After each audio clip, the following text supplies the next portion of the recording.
J'aimerais vous poser une question. Si vous deviez mourir aujourd'hui, iriez-vous au ciel? Peut-être vous n'y avez jamais pensé, vous ne vous êtes peut-être jamais posé la question. Mais la Bible dit que vous pouvez être sûr à 100% d'avoir votre place au paradis.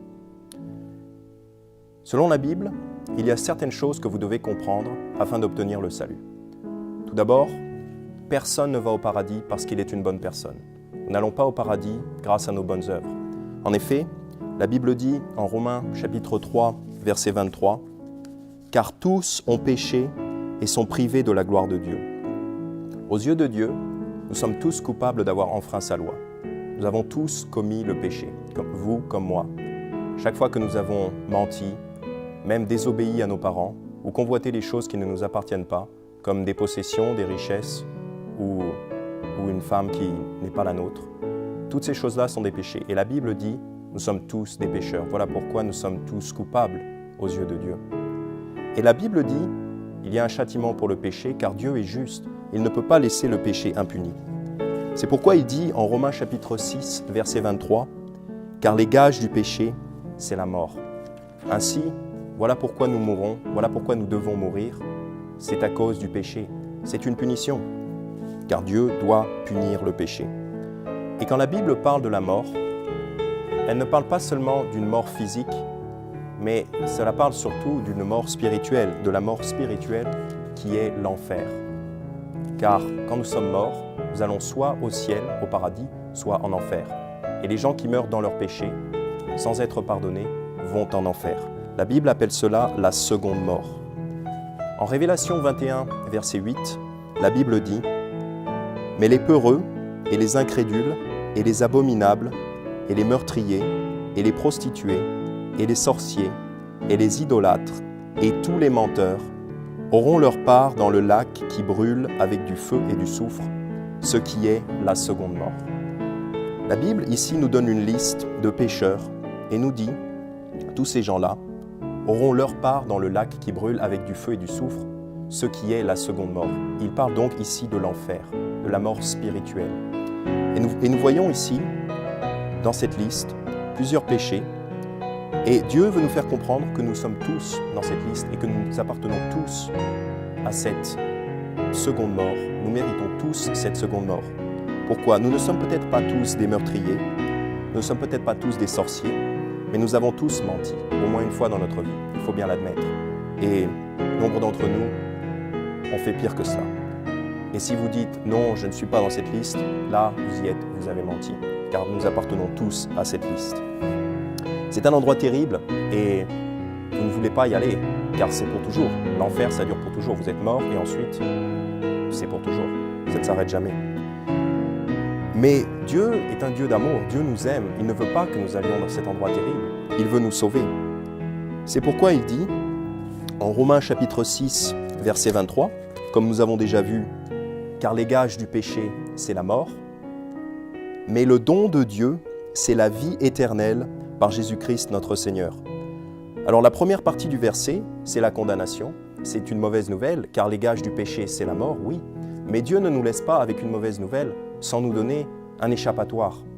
La deuxième partie du verset dit « Mais le don de Dieu, c'est la vie éternelle par Jésus-Christ, notre Seigneur. » Ainsi, si nous sommes condamnés, nous pouvons échapper gratuitement à la condamnation.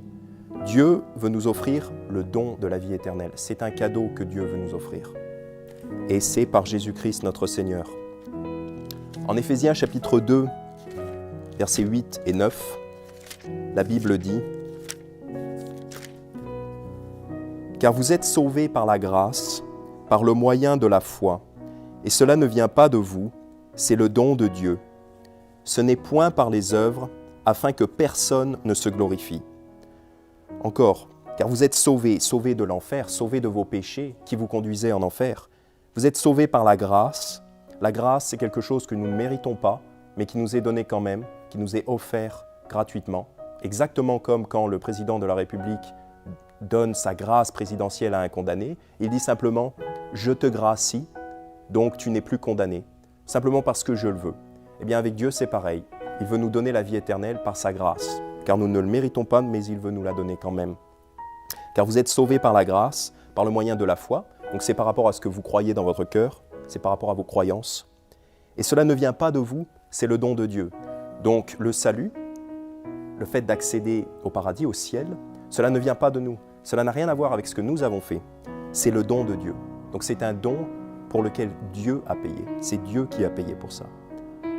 Au verset 9, il dit « Ce n'est point par les œuvres, afin que personne ne se glorifie. » En fait, il le dit de 4 manières différentes. De 4 manières différentes, il dit « Être sauvé est un cadeau de Dieu. La vie éternelle est un cadeau de Dieu. » Ainsi, c'est Dieu qui a tout payé.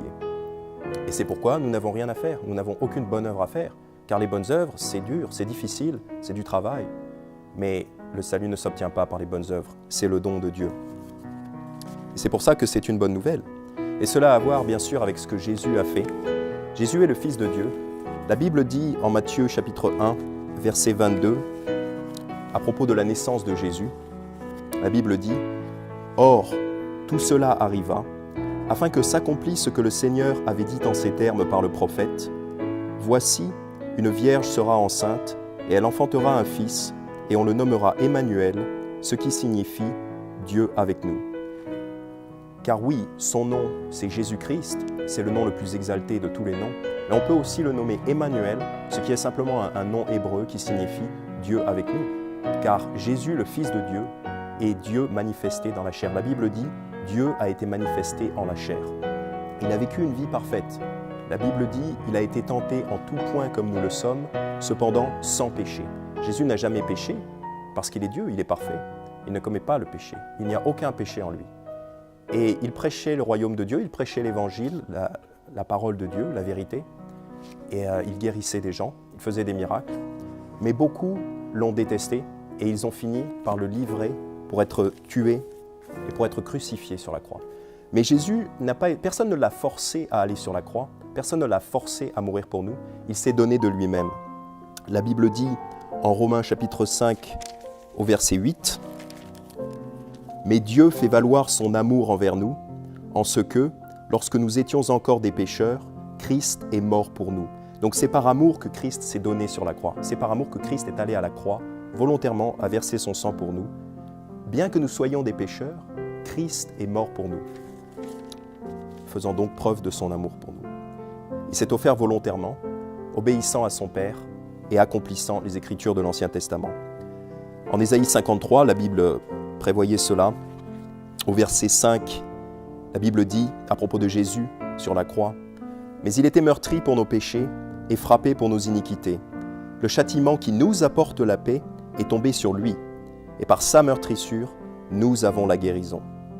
Nous étions tous errants comme des brebis, nous suivions chacun son propre chemin, et l'Éternel a fait venir sur lui l'iniquité de nous tous. » L'Éternel a fait venir sur Jésus l'iniquité, c'est-à-dire le péché de nous tous. Quand il était sur la croix, en fait, Jésus portait le péché du monde entier. En fait, il était puni à notre place. Nous méritions de mourir, eh bien, il est mort pour nous. Il est mort à notre place sur la croix.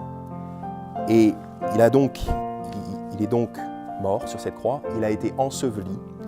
Et 3 jours plus tard, la bonne nouvelle, c'est qu'il est ressuscité. Il n'est pas resté mort, car il est Dieu. Il a le pouvoir de vaincre la mort. Il a vaincu la mort. En Acte 2, versets 31 et 32, la Bible dit « Prévoyant cela, il dit de la résurrection du Christ que son âme ne serait point laissée dans l'enfer et que sa chair ne verrait point la corruption. Dieu a ressuscité ce Jésus, nous en sommes tous témoins. » Donc ils étaient témoins, les apôtres étaient témoins de la résurrection de Jésus. Et aujourd'hui, vous entendez cette histoire, Jésus est ressuscité, il est vivant et il est assis à la droite de son Père dans le ciel. Ainsi, puisque Jésus a payé pour nos péchés et qu'il est ressuscité, il a donc le pouvoir de vaincre la mort. C'est comme ça qu'il a payé pour le don de la vie éternelle. Comment faire pour obtenir cette vie éternelle? Eh bien, comme tout cadeau, vous avez le choix. Vous pouvez soit l'accepter ou le refuser. La Bible dit en Romains 6, 23, « Car les gages du péché, c'est la mort, mais le don de Dieu, c'est la vie éternelle par Jésus-Christ notre Seigneur. » Vous pouvez donc choisir d'accepter ce cadeau par la foi, car vous ne voyez pas Jésus aujourd'hui. Vous ne l'avez pas vu ressusciter, et vous entendez cet évangile et vous pouvez décider d'y croire si vous voulez. Et vous acceptez ce cadeau par la foi. La Bible dit en Jean 3, 16, « Car Dieu a tellement aimé le monde qu'il a donné son seul Fils engendré, afin que quiconque croit en lui ne périsse point, mais qu'il est la vie éternelle. Ici, il est mentionné quiconque croit en lui. Il n'est aucunement mentionné le fait d'aller à l'église ou d'être baptisé ou de faire des bonnes œuvres. Bien sûr, ces choses-là sont bonnes, mais en ce qui concerne le salut et la vie éternelle, il est seulement mentionné quiconque croit en lui, c'est-à-dire quiconque a la foi en Jésus, quiconque croit que Jésus est mort sur la croix, qu'il a été enseveli et qu'il est ressuscité pour payer pour nos péchés. Si vous croyez cela, la Bible dit, vous avez la vie éternelle. Alors voilà comment vous recevez le cadeau de Dieu, voilà comment vous recevez la vie éternelle. La Bible dit en Romains chapitre 10, verset 9, que si tu confesses de ta bouche le Seigneur Jésus et que tu crois dans ton cœur que Dieu l'a ressuscité des morts, tu seras sauvé. Si tu confesses de ta bouche le Seigneur Jésus, c'est-à-dire si tu admets être un pécheur, en danger de l'enfer, condamné à l'enfer, et que tu confesses que Jésus a effectivement payé pour tes péchés sur la croix et qu'il est ressuscité, bien sûr, il faut aussi que tu y crois de ton cœur, il faut que ça vienne du cœur. La Bible dit, si tu confesses de ta bouche le Seigneur Jésus et que tu crois dans ton cœur que Dieu l'a ressuscité des morts, tu seras sauvé. C'est une promesse. Il ne dit pas peut-être avec un peu de chance tu seras sauvé. Non, il dit tu seras sauvé. C'est une promesse de Dieu. C'est pourquoi il dit au verset 13, car quiconque invoquera le nom du Seigneur sera sauvé. Si donc vous lui demandez, il promet de vous sauver et de vous donner la vie éternelle. Et de la même façon que vous n'avez rien fait pour mériter cette vie éternelle, il n'y a rien que vous puissiez faire pour perdre ce cadeau une fois que vous l'avez reçu. Quelqu'un qui croit en Jésus, même s'il commet du péché plus tard, et il en commettra sûrement car nous péchons tous les jours, Dieu a donné ce cadeau. Et on avait l'habitude de dire, quand on était enfant, on disait « donner c'est donner, reprendre c'est voler ». Et puisque Dieu vous a donné la vie éternelle si vous lui avez demandé, il ne peut pas vous la reprendre, car Dieu est juste. Une fois qu'il vous a fait un cadeau, c'est pour toujours. Pour vous assurer de ceci, je vais vous lire ce que dit Jésus en Jean chapitre 10, versets 27 à 30. « Mes brebis entendent ma voix, et je les connais, et elles me suivent. » Les brebis, ce sont les croyants, ce sont les gens qui ont invoqué le nom du Seigneur, comme dit la Bible. Ce sont les gens qui croient en Jésus-Christ. « Mes brebis entendent ma voix, et je les connais, et elles me suivent. Et je leur donne la vie éternelle, et elles ne périront jamais, et nul ne les ravira de ma main. Mon Père, qui me les a donnés, est plus grand que tous, et personne ne peut les ravir de la main de mon Père. Moi et mon Père, nous sommes un. » Donc, quand vous croyez en Jésus-Christ, quand vous êtes un croyant, quand vous avez cru à l'Évangile, la Bible dit, Jésus vous tient dans sa main, et personne ne peut vous en arracher. Parce que ça ne dépend pas de vous, mais c'est lui qui vous tient. Et de la même façon, vous êtes dans la main de son Père. Il n'y a personne qui est plus fort que Dieu le Père. Donc il vous tient, et il n'y a rien que vous puissiez faire pour sortir de là. Personne ne peut vous en arracher, car ça dépend de lui, et c'est lui, avec son pouvoir, qui vous retient. Voilà pourquoi, quand vous êtes sauvé, vous êtes toujours sauvé, et vous pouvez avoir la paix.